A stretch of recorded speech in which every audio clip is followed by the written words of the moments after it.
Welcome to the Philippe Mathews Show at thepmshow.tv. Named the Oprah of the Internet by Mark Victor Hansen, Philippe Mathews doesn't ask questions that are different. He simply asks questions that make a difference. The Philippe Mathews Show features entertainers, bestsellers, authors, thought leaders, change agents, and world-class experts in the field of personal, spiritual, and professional development. An internet marketing entrepreneur, Philippe is the creator of the How movement, dedicated to teaching people how to move from the mindset of hope to the process of how. If you are ready to take your life to the next level, move from the mindset of why to the mindset of why not. Tune in right now to this latest edition of the Philippe Mathews Show and watch your life grow. We're back, ladies and gentlemen, on the Philippe Mathews Radio Show. Thank you for listening, tuning in wherever you are in the world. Stefan Verstappen is the author of A Master's Guide to the Way of the Warrior. Absolutely amazing. 360 some odd pages, or 20 some odd pages of just absolute genius and amazement. He has over 35 years experience in martial arts, including 5 years spent in East Asia. And in 1985, he traveled throughout Asia and studied martial arts in Hong Kong, Taipei, Thailand, Korea, and mainland China.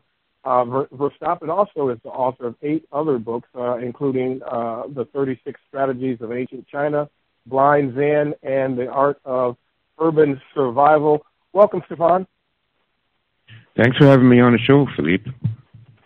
Well, I'm just absolutely crazy over the videos that I've seen from the book promotional for Way of the Warrior.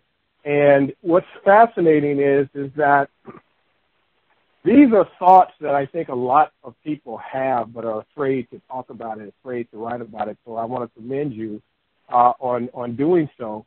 But for those who are listening, because they're not watching, those who are listening, there's a YouTube video of the book trailer that basically talks about how the government are basically psychopaths. And, Stefan, you do a great job in this book and in your work solidifying that. Start first with, how did this work come to be? When did you start writing this book and coming to the conclusion that the 1%, if you will, are the true psychopaths of our society? Well, the book goes back to when I was about 12 years old and had what they used to call an enlightenment experience. And all it did was make me want to seek the truth.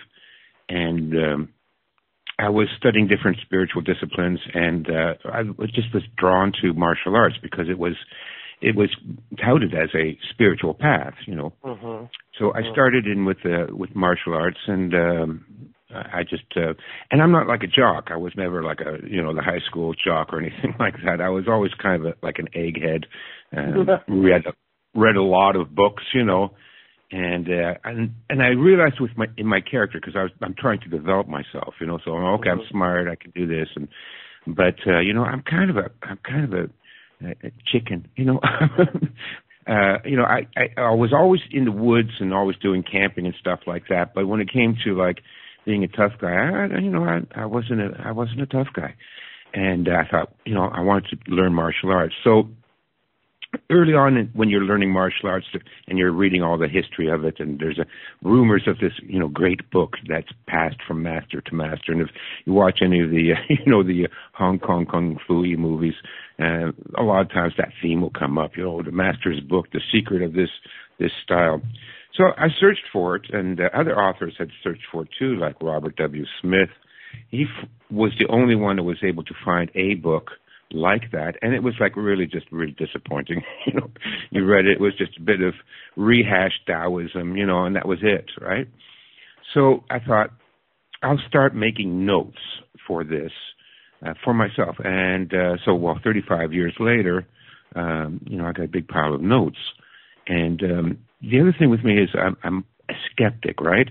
I don't just believe stuff. And for example, when I was in Taiwan, my teacher was very honest with me, and he showed me all these kung fu tricks, about bending the spear in your throat and smashing bottles with a palm strike and, laying on a bed of nails and having, cinder blocks broken on your chest with a sledgehammer. It's all just, tricks and cons, and I don't like that stuff. So I want to get like the real Jedi Knight kind of, learning. And so I researched it myself. And so when they say things like, you have to focus, I always used to say, well, what does that mean? And I remember in Taekwondo, they say, focus on the feet. So, okay, focused on the feet. And then you end up sparring a guy in karate, and he ends up punching you in the head. So you go to karate and you say, focus on his fists. Right? Okay, so you focus on his fists, and then you get some guy that comes out of Taekwondo and he kicks you in the head. So everybody had all this advice, focus and concentration and self-discipline and all these great grandiose ideas. But I wanted to know what it really means. And so I broke it down. Focus, there's different ways of focus. The eye is constructed a certain way that you can unfocus the lens and you can concentrate on different portions of the eye, and one way is better for seeing movement and another way is better for seeing in the dark. And this has all got scientific backing, but that's what I wanted. I wanted to learn how to see in the dark, and I want to be able to focus so that I see everything. You have this boundary, this big bubble of awareness, and your perception is really keen, and nothing slips by you, and there's no way anybody can ever sucker punch you. Things like that. So I kept putting those notes together, and along with the spiritual stuff, the Taoism, the Zen, some yoga techniques I threw in there, and even some New Age stuff and modern scientific techniques, like behavioral conditioning to teach yourself how to relax. And anyway, so that's how the book came about. Wow, well, that's a lot, but, it goes even deeper than that. You talk about how our society, I'm quoting from some of the quotes from the book and from your website, our society is under full-scale attack by psychopaths intent on destroying our minds, our spirit, and our lives. What do you mean by that? Well, everybody knows. Everybody that's listening right now knows there's something really wrong with our country. And everybody's got a bad feeling. Now, things aren't right, and it's kind of hard to put your thumb on it. And there's a lot of stories go around, a lot of conspiracies, something like this, something like that. This could be a problem. But we all know there's something wrong. And actually, that feeling is correct. I've, not only do I, study the martial arts, but I'm a big fan of history. My first book, The 36 Strategies of Ancient China, is full of all historical anecdotes that I researched, from ancient China and Japan. And it was researching all these, these strategies and these generals and these emperors and their behaviors that I started to realize that I would never make a good general. I would not make a good emperor because I can't kill that many people. Get to those positions of power, you've got a lot of blood on your hands. You don't become shogun of Japan without a lot of blood on your hands. You don't become the king of France without a lot of blood on your hands. You research any dynastic history or the history of royal families, and my God, it's a bloodbath, And so you have to ask yourself, so what kind of personality would you have that you're willing to murder your parents and your siblings in order to get power? And I started to research that. What is that? And then I came across the writings of like Harvey Checkley and what's his name, Robert Smith and Harris here in Canada, and these were all experts on psychopathy. And when I started reading about psychopathy, it started to click for me. And then I read everything I could get a hold of. And, I had 3 years of psychology, college-level psychology, so it wasn't too far a stretch to research one subject and make yourself a master at it. Anybody can do it. You spend 5 years researching anything, and you'll become an expert on it. It's really simple. So I became an expert on psychopaths. So before anyone can understand why our society is the way it is, you first need to understand the psychology of people called psychopaths, because it is so alien and different from what we understand humans to be. And until you understand it, You say that. So, oh, I'm sorry. Go ahead. I didn't know. No, go ahead. I thought I heard background music, and you were going to go for a commercial break. No commercials here. And no okay. It's the neighbors upstairs playing music, I guess. That's probably what's going on. So go ahead. So finish, because this is fascinating to me. So talk to me a little bit deeper about what you find with the psychopathy of these world leaders. Well, the problem is our structured society. We have what's called a hierarchical society. It's basically a pyramid structure, right? There's all us poor schmucks on the bottom rung, and there's the middle managers and the upper managers. Anyways, power and money and wealth all congregate towards the top. So that means being at the top of this structure is very attractive to people that love power. And so who loves power? It's the same people that were emperors and shoguns that murdered their way to the throne are the same people that will literally murder their way to the top of the corporation, to the top of the political system, to the top of the Catholic Church or whatever large body of hierarchical structured systems. It just attracts psychopaths. Now, because they are so ruthless, they tend to end up at the top of the pyramid. For example, Philippe, you and I, we go for a job interview, and you present your resume and all your accomplishments, and, you do a good job of presenting yourself. But I'm a psychopath, so what I'm going to do is I'm going to, blackmouth you. I'm going to plant cocaine in your desk drawer. I'm going to spread a whisper campaign. I'm going to steal your resume and put my name on it and then accuse you of stealing my resume. And then who's going to get the job, right? I mean, you played fair. You're being honest. But when you're up against a psychopath, these people will do anything to get rid of you. They'll blackmail you. They'll slander you. They'll, throw a joint in your car and call the cops and say, oh, the neighbor's smoking in the car. They'll do all of that stuff to get rid of you. Who is going to win in that kind of a battle, right? Not the nice guy. Absolutely not. So partly that's, the part of the reason why I've included this in my book about the Master's Guide to the Way of the Warrior is because as a warrior, you need, a warrior is expected to win his battles. If you're going to lose all your battles, you're not a warrior. So, but in order to win your battles, it's like in the first principle that Sun Tzu, the author of The Art of War, wrote 2,500 years ago, know your enemy. And our enemies, the enemy of humanity, are these people called psychopaths. And so if you're going to be a warrior and you're going to go up against these people, you got to know how they operate. And that's how they operate. There is no rules for them, right? There's only win. And when they're up against a bunch of nice guys, the nice guys finish last. And so that's why our society is now dominated by psychopaths. Every major industry will have a psychopath, or not just one. There'll be hundreds of them. That's upper management. That's Congress. That's the White House staff. That's the leadership of the Republican Party. They'll all be psychopaths. And that's why we see all these accusations of pedophilia and murders and assassinations.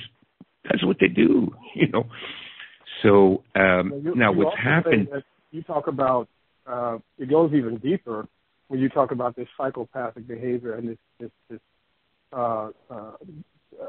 diabolical need for power.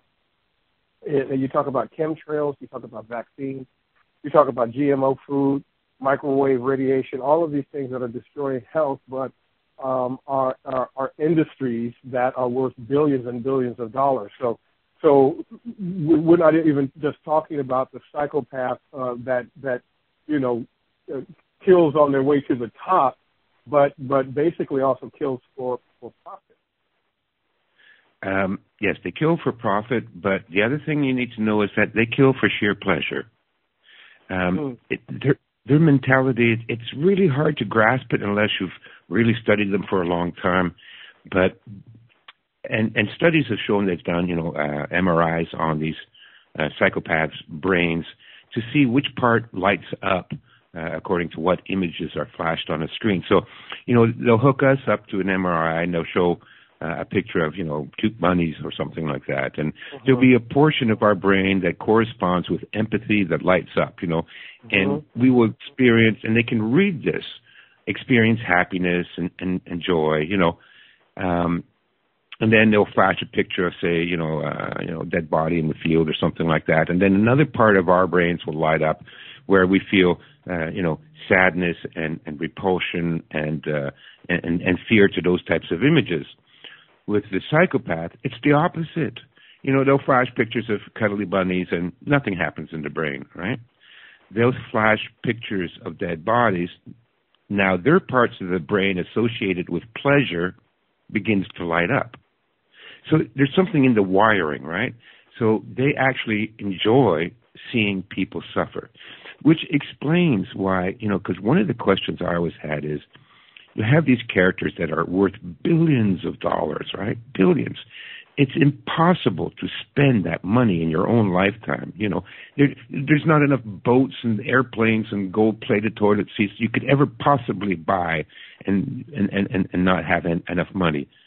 Why are they still so ruthless to screw cancer patients and children and charity funds out of even more billions? It's not because they need the money. It's not because they want to buy anything more. It's because they know the suffering that they are causing, and that's getting them off.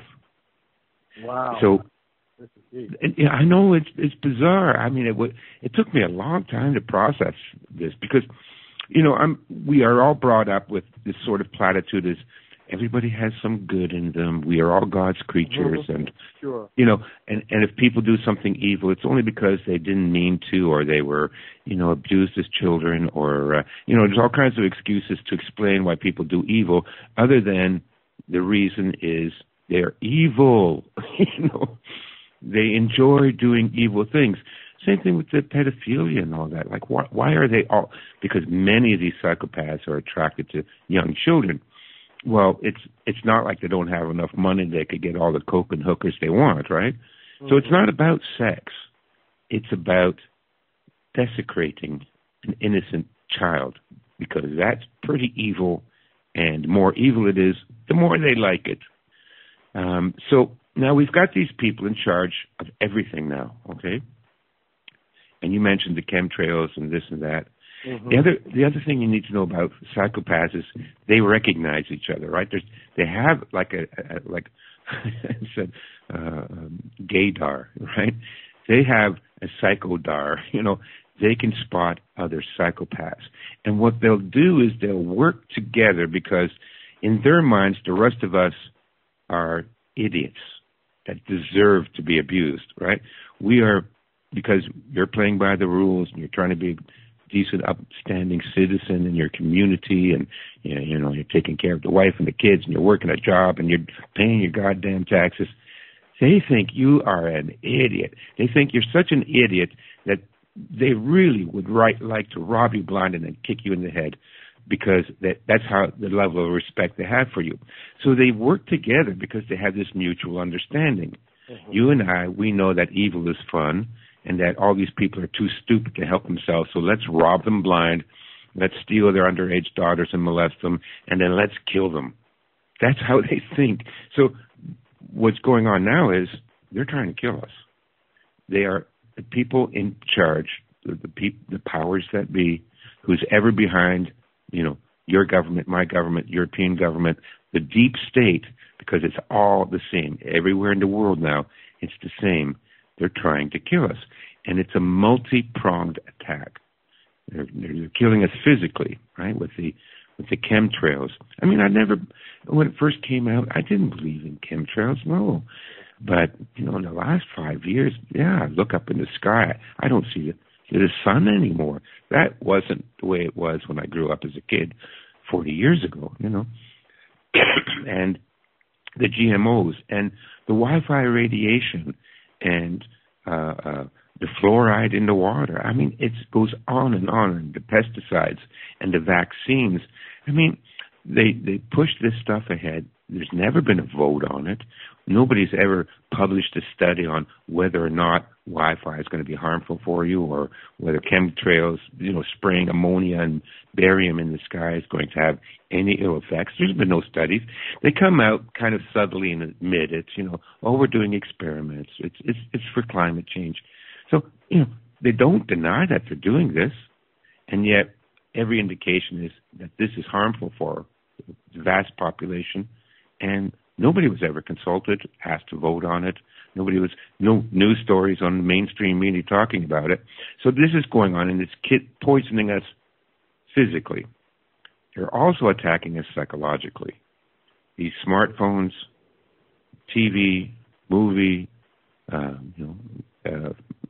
social media.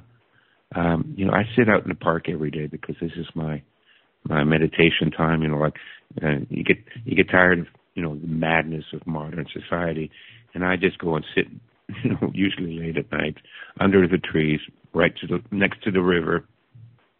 And there's a pathway, and sometimes I'm there in the early evenings, and there'll be people walking up and down, and almost to a person, everybody is staring at a cell phone. Nobody's looking up at the stars. Nobody's looking at the moon. Nobody's, enjoying nature. Even guys on bicycles have these little mount things. They mount their damn iPhone on their bicycle handlebars. Guys on skateboards are looking at their iPhone. 5-year-old kids are looking at their iPhone. All of this is a psychological attack on us. They're turning us into zombies. They're shortening our attention span. They're making us dumber through public education. 12 years of public education, and you come out of there and you're not even qualified to flip hamburgers. Come on, That's a good point. If it was up to me, I could make better use of my 12 years of precious youth, other than send them to this factory environment where they learn nothing but obedience to the state, And then you have to spend another, $150,000 to go to another 4 years of, quote unquote, higher education. So all of this is meant to destroy us psychologically and mentally. Now, why would they do that? Well, first of all, people in charge are psychopaths, and psychopaths don't like smart guys. They don't like me. They don't like you, because they know you and I won't put up with their BS, right? Mm-hmm. They start lying to you. They're pissing on your leg and they're telling you it's raining. We don't stand for that, and they don't like that. So they don't want a population that has any kind of ability to resist them, and so they want them dumb and obedient, and that's aimed at. Mm-hmm. And then there's a third sort of front that we're being attacked on, and that is spirituality. Mm-hmm. Our spiritual values are gone now, right? We don't have any. We don't have any traditions, for example, every culture throughout history had a tradition of initiating young boys into manhood.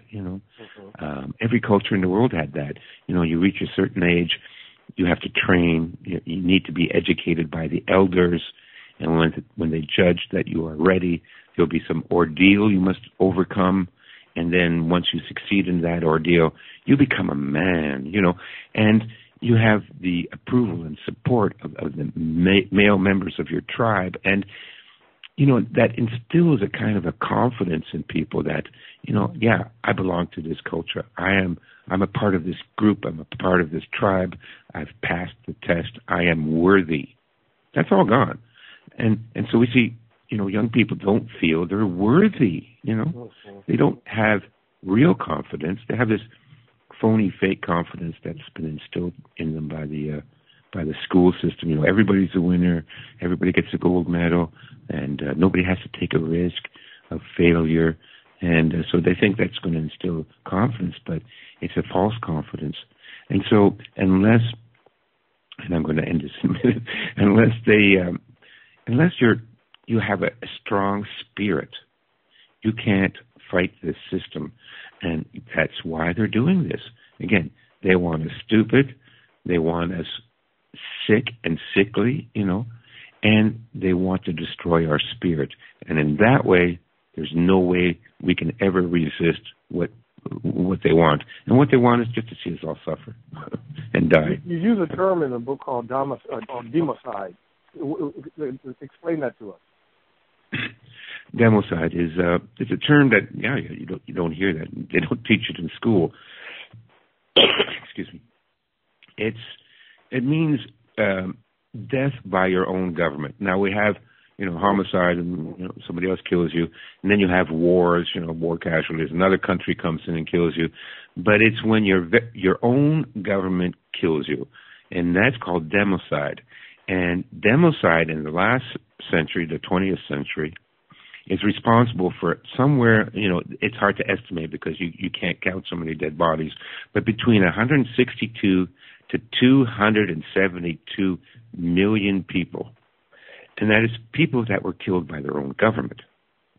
These are the people that you voted for that turned around and sent you to a camp to be shot. And again, why? Because the governments are controlled by psychopaths, So they get into power, they don't like your politics, they don't like your religion, they don't like your social standing, they don't like your skin color. Well, great, let's round them up and kill them. Because they don't care. They have no conscience. They have no empathy. And so that's why people become, genocides occur, is because the psychopaths in charge of their governments instigated those genocides. And unless we have the courage to always make sure, call out the government on what they're doing and be willing to stand up. I'm not saying revolution. There's a thing called, in the animal kingdom, called threat display behavior. And when when animals of the same species fight, usually they don't come to blows, right? What will happen is like two roosters, roosters will come to blows, but let's say two tigers, their hair will stand up, they'll snarl, they'll growl, and each one is trying to look more dangerous, right? We see this, in intermale rivalries too, right?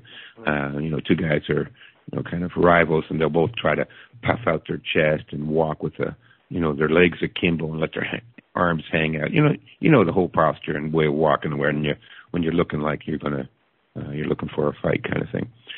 So threat display behavior is an effective deterrent to violence, because usually what happens is one of the opponents will go, well, this guy looks pretty tough, I'll just walk away quietly, So when you have a population that is as dumbed down, as weak, and spiritless as we have right now, then the psychopaths in charge are not afraid. They will bully us, and they will lead us into genocides and round people up and throw them into gulags and concentration camps and work camps and re-education centers, because they're not afraid of the people, because the people have been defeated spiritually and physically, right? So if you have a population that is mentally prepared to say, no, you're not getting away with this, before you spray anything else, and I mean, let's have a, blockade every airport in the country until they explain what the hell they're doing. And the same thing with the vaccine. The reason I don't trust vaccines is because they're making it mandatory. It makes absolutely no sense. It's a complete contradiction of logic, because, they're saying unvaccinated people are going to give viruses to vaccine people. I mean, come on, this is ridiculous. So the fact that they're lying to me, they're lying to us about why we need vaccines, and then they're trying to make it mandatory, tells me they're up to no good. Mm-hmm. And the same thing with all of it. They're up to no good. And we just put up with it. We just take it. And it's killing us. Us as a culture, us as a country. And it's killing us individually. Because when I say that we're at war and we're being attacked on all these levels, it's not a metaphor. Look around you. Look at the suicide rate in this country. Mm-hmm. There's more people that die in 1 year from suicide than have been killed in 15 years of Mideast wars. More soldiers kill themselves than die in battle. Why is that? Mm-hmm. Look at the cancer rate. It's phenomenal. Could that be due to the GMO products? Could that be due to the Wi-Fi? Could that be due to the aluminum oxide in the air? Could it be due to the pollution and the insecticide in the water? We don't hear anything like that, but millions of people every year are dying from cancer, and young people, in their 20s and 30s. And then when you see these kids, 6 years old, dying from brain tumors, that never happened before in history. Mm-hmm. So the casualties are real. And then add in the alcoholism, the drug addiction, the people that are on psychotropic drugs, the legal drugs. Look at the casualties that we are suffering. I'm sure you don't. I'm sure you know somebody that is, addicted to drugs, that's suffering a depression, and or has committed suicide. I had two of my friends commit suicide, and their marriages are destroyed. Look at what's happening. It's a bloodbath out there. This is a result of the war, and we're in the war right now. You also talk about it in the book how this is also, not taking anything away from women, but this is an attack on men as well. There's an emasculation that has occurred as a result of it. Yeah, it's a direct attack on men. Governments, and this is not new. This has been going on for a long time. It's ramped up in the last 50 years because the technology has enabled these psychopaths to inflict even more damage on our society. But this has been going on for a long time. For example, governments throughout history have tried to emasculate men. Because why? Well, because men are the revolutionaries. Men are or the counter-revolutionaries. Men are the ones that unite together to stand up against tyranny. All these nice myths and stories aside, women have never, rallied together to overthrow a tyrant. Men do. So tyrants want to emasculate men. So that's why we're being targeted. Mm-hmm. And we're being targeted on a number of different areas, feminism and then the mainstream media, which portrays all men as either, rapists or idiots. There's never just a good role model that you can say, see, well, this guy's he's an honest, hardworking, good man, looks after his family. Mm-hmm. And, you can trust him to look after your kids. You don't see those role models because they want to demonize us and weaken us that way because, again, we're the only people that fight up against this, and they got the women in on it to do it because men will, have no fear in standing up. Well, real men, right? not the emasculated new SJWs and cell phone geeks. Real men are usually willing to stand up to tyrants and bullies, but right. Like, true. If you say something to me in a restaurant and I don't like it, and I say, hey, take that back, or you and I will go chest to chest, right? But if it was a woman, we back down. Okay, sorry, ma'am. Okay, you can call me whatever you want. I'm not going to. Right. So true. So okay, yeah, so we ahead. set this up where we know what the problem is, we know who the problem is. How do you stand up against the tyrant? How do you find your inner warrior? What do we begin to do to reconstruct our spirit? Yeah, it's going to be a tough process. One thing that I'm trying to, I was thinking of, because, I want to give answers more than just, point out all the evils in society, because everybody, pointing out the evils in society, and it's pretty easy to do because there's so much of it. And I'm always trying to look, well, what can we do to fight against it? I studied strategy. I should be able to come up with a plan how to fight this, because it's an enemy, and like any enemy, you can use military strategy to defeat them. So we can do it. There's a number of different ways, but the first thing we have to do is reinstill our own confidence, our own spirit. And I think one thing that we should do is that us older men need to mentor the younger men. When I grew up, there was no men in my life. I never had a male school teacher. I never had a father. I grew up, and I was 18 years old, and I never had a male role model in my life. And so at that point, I went, okay, I will become my own male role model. And so I read the biographies of all these great men, and oh my God, these men were smart and strong and brave and talented and honest as the day as long as I'll be like these guys, you know.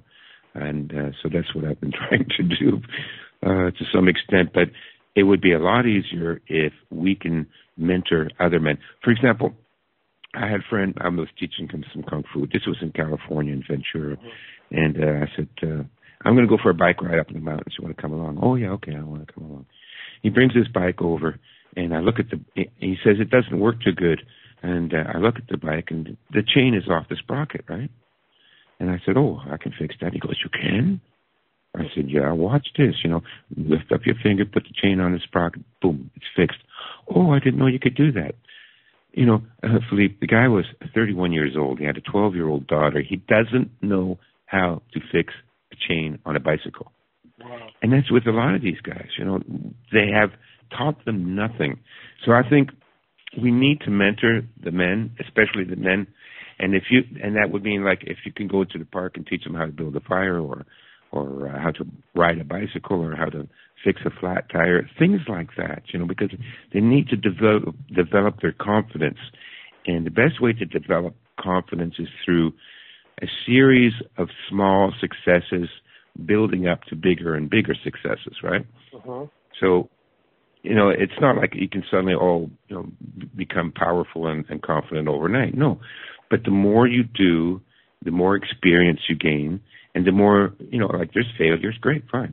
But we make our goals so small that the failures are, you know, minuscule compared to successes. And then once you start to build that confidence and through learning and training, then we take it to the next step. Now that you have confidence, let's develop courage. So courage is developed through risk and exertion and fear, overcoming fear. So, you know, when I was growing up, one of the things we did was an Outward Bound program. And when we were 13, they would take you out in a canoe, leave you in the woods, you know, 15 miles away from camp, and they said, we'll be back in 3 days. So now you're by yourself in the woods with the bears and the rattlesnakes and, you know, the moose, and you're deep in the dark woods, and there's nobody around for miles and miles, and there's nobody that can come and help you if you get scared or you panic or you hurt yourself, you fall off a rock and break your leg. Well, good luck. You got to deal with it for 3 days. And they would leave you with 2 matches and a knife. That's it. You had to feed yourself, make some shelter. Now, you go through that. In reality, the risk wasn't very great. Nobody I ever knew ever got hurt. But when you're out there, you don't think the risk is minor. You think you're really taking a chance. It's dark. The wolves are howling. You know, the moon is over the trees, right? You hear things in the bushes all the time. What the hell was that? I heard something in the woods, you know. And you got to put up with that fear. You got to get over it. But once you get over that fear, once you've done it, you go, holy jeez, you know. That was intense, but I'm fine. I faced it. I conquered it, you know. So things like that. Unfortunately, to become a real warrior, you need to face danger. I can't explain it. We had another thing. We had a rope course. Have you ever done a rope course, Philippe? No, I don't think so. Right, where they string all these ropes up, 50 feet up in the trees, and you have to, you know, go hand over hand this rope and then slide down another one. And no, I haven't done that. Oh, it's scary, especially for me. I'm afraid of heights. And back in the day when we did this, there was no safety net, there was no safety helmet, and there was no safety harness. So you had... Yeah, no, they didn't have that in those days, right? Now we have the bubble wrap kids, right? Like, Johnny's going to go to the bathroom. Quick, get the bicycle helmet in case he falls off the toilet seat. You know, like. Exactly. Yeah, back in those days, you know, we had they strung one rope that you put your feet on, and then they strung another rope that you used to hang onto with your hands, and then you had to go, you know, shuffle side by side across the rope. And there was a lot of flex in that rope, so you're kind of swinging around. and you're like 50, 60 feet up above, like a ravine, and there is no safety net. And so guess what happens? You hang on really tight. I mean, white knuckle that rope, That's exactly right. No, but if you fail, you will die, right? Right. But right. nobody failed. Yeah. But you would have died. Nobody would have survived that fall. And so while you do that a few times, you start to feel like you're a pretty badass. Now, once you get the courage, something else takes place, Philippe, and that is there is a psychological transfer that there's an energy that's developed. I know this is going to sound a little bit new agey and out there, but when you have real confidence, it radiates from you, and it discourages any intrusion or aggression from others, right? That's true. Yeah, you know what I'm talking about, right? Yeah, well, it's funny you mention that. I remember doing Bakwa Chung for, I don't know, about 8 years. And wow. I started in Taekwondo, and I said, I really don't find this conducive to, meditation and the spirit. I wanted something internal versus external, something something dealing with chi and soft style versus hard. And so a friend of mine, who's still a martial artist and still a friend of mine today, introduced me to a Sifu, Tony Roberts. He's now deceased, but he was a Bakwa master, and he started teaching me about the Yi Jing and about the big circles, little circles, and having to unlearn everything that I learned in Taekwondo, which was all straight lines. And what was fascinating is that the more I did it, and it took me about 3 years before I woke up one morning, and every technique and palm change that I was shown automatically clicked in. It wasn't something that happened overnight. Patience is part of that process. But I remember when I would walk out the door that I no longer. It did a couple of things. One, you're right. You aggression and what have people feel and sense that level of confidence that you have, and so they're not going to approach you with any, malice or BS, if you will. The other thing that was interesting, though, is that whatever the anger or level of rage I had inside of me completely vanished because I knew I had control. And that was what was fascinating about it. But go ahead. But I was just saying, because I agree with you wholeheartedly in terms of what you're saying. Yeah, no, I had no idea you were so proficient in martial arts, because I do Bagua too. I love Bagua. It's a great style. Yeah. But what you described is exactly the point. You see, people get angry when they get from pain and fear, right? You talk about that in the book, slaying these two things, yeah.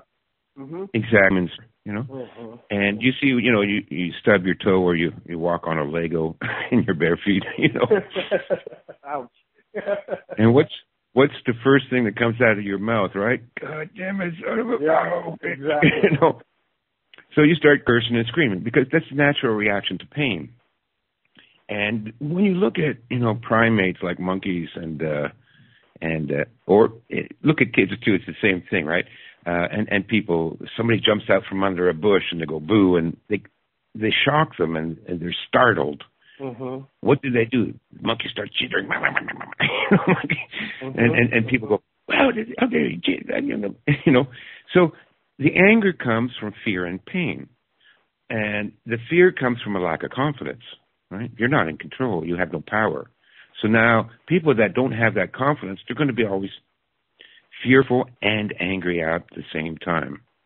And so once you achieve that, and you're right, it took took you about 6 years. That's about the average. People want, instant solutions to this stuff, Like I talked to somebody the other day, and he says, oh, yeah, I'm studying the staff. I said, oh, who's your teacher? Oh, no, I'm studying it on the iPhone. Oh, well, you got a good teacher then, I mean, that's how... No, that's true. I'm that's trying great. To straight face. I'm studying staff on the iPhone. Oh, man. Yeah, okay. YouTube martial artist. Gotcha. Okay. Yeah. So, that's great. But that's the mentality, But no, the reality is, sorry, I hate to break it to everybody, but if you really want to develop confidence and become a real man and have power and in your life and be able to live calmly and be a positive force in your community, it takes about 6 years of hard work, and that's just to start, right? And then you've got a lifetime of perfecting it and putting it into play and improving the world around you.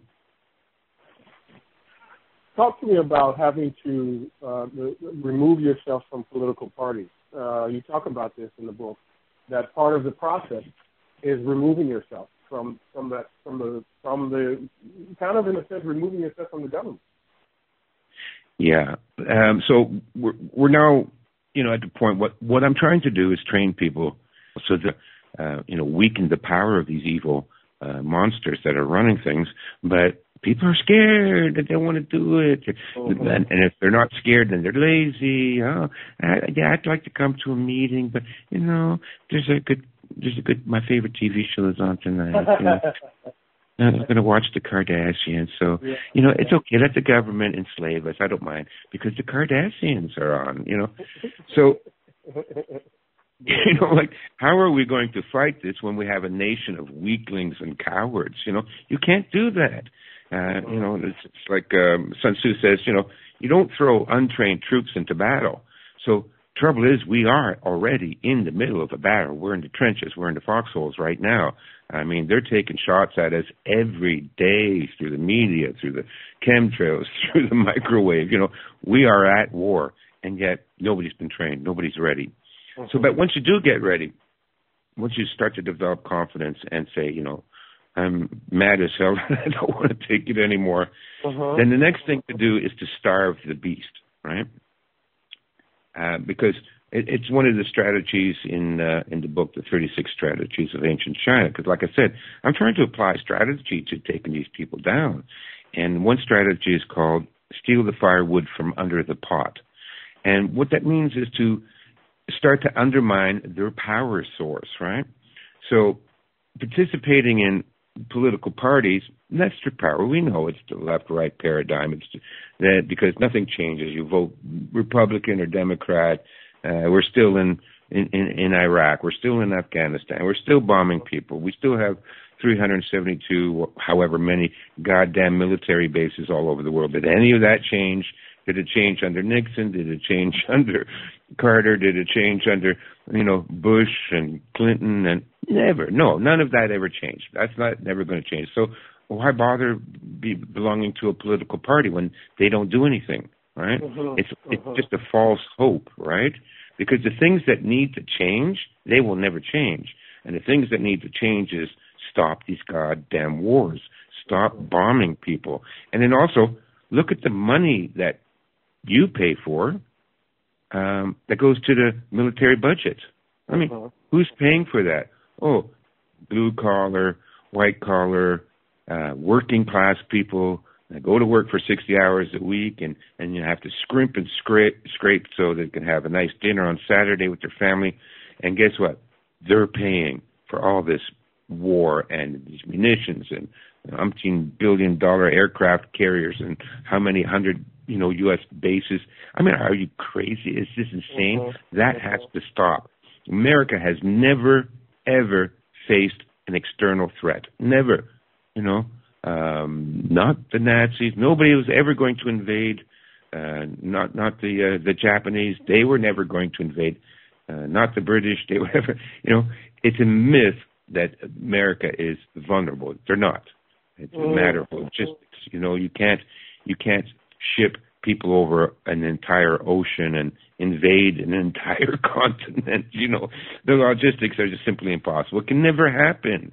So to spend more money than all the countries in the world spend on the military because we're in danger. No, all that money goes to bankers and corporations. That's all it is. So number one, that's got to stop.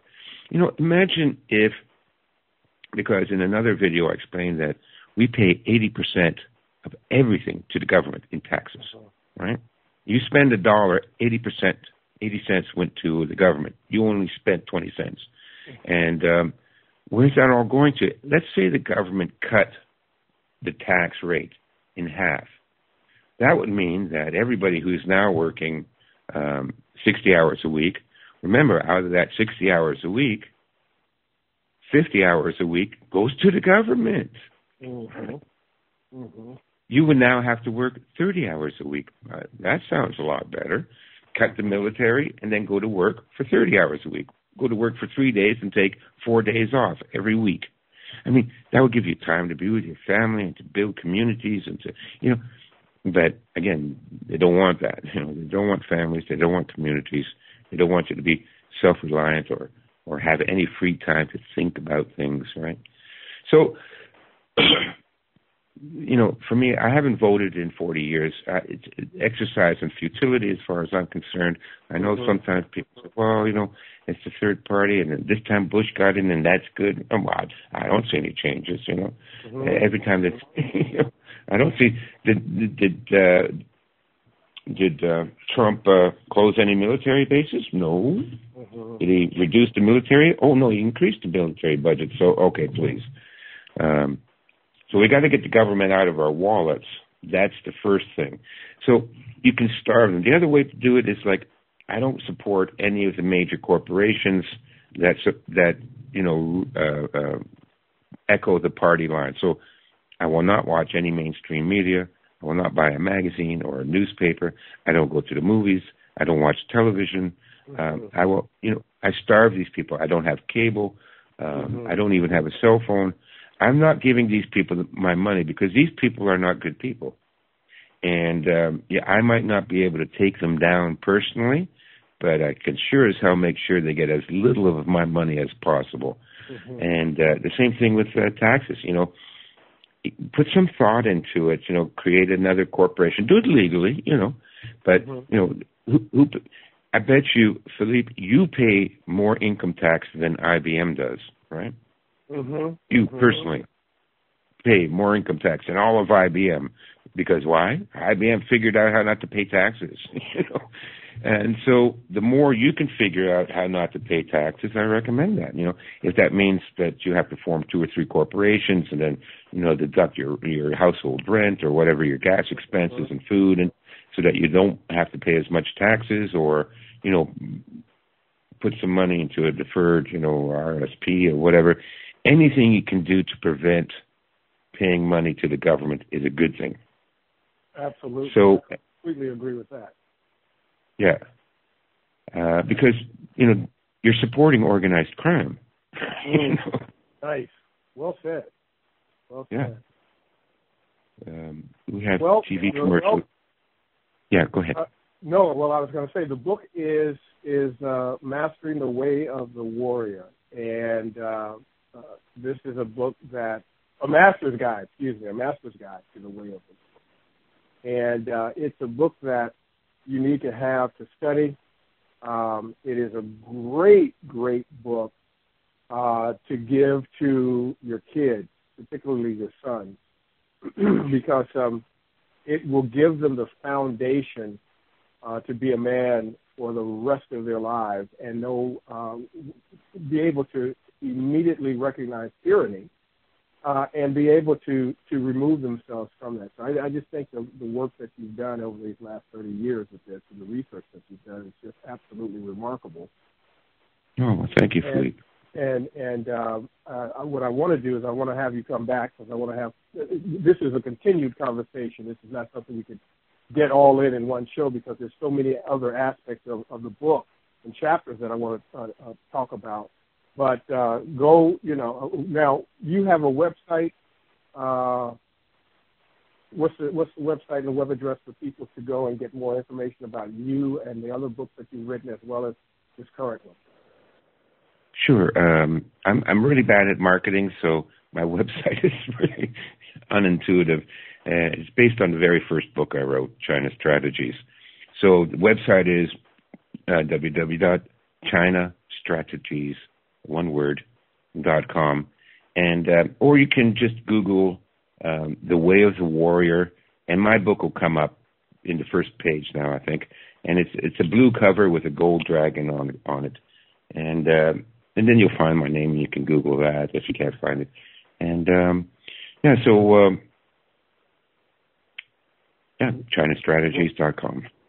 Thank you so much, Stefan, for being with us and for talking to us and bringing this great work to our consciousness.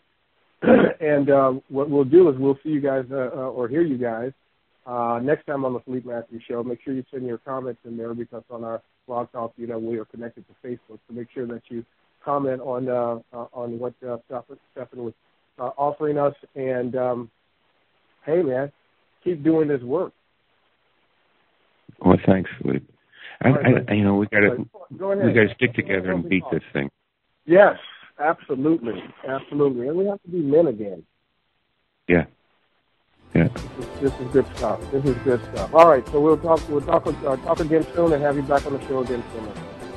Anytime, Philippe. Thank you. All right, take care, everybody.